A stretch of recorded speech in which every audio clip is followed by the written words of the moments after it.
In this general area for many, many miles, most of the mills were burned down. This was one of the few that survived the Civil War. Some people speculated it may have supplied grain to both sides, and that's why it survived. There weren't a lot of huge battles. There were countless little small skirmishes all over southwest Missouri. We always think of Union and Confederate, blue and gray.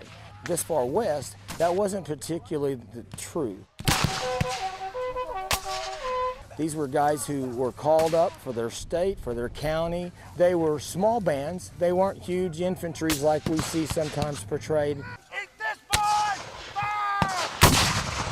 Most of these groups would have been mounted because they had to cover such large areas. A lot of the battles out here were hit and run, so you attacked, you took as many of the opposing side as you could, and then you retreated. It would have been mostly pistol, a lot of shotgun.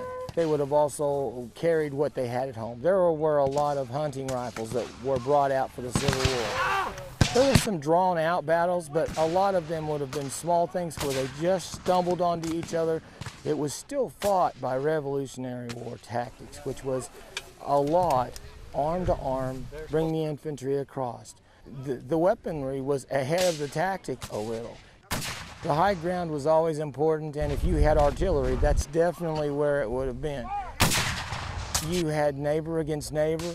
I mean, they had to live in constant fear of what was going to happen next. I don't know that there were any other states that endured that, and certainly not as long as Missouri did.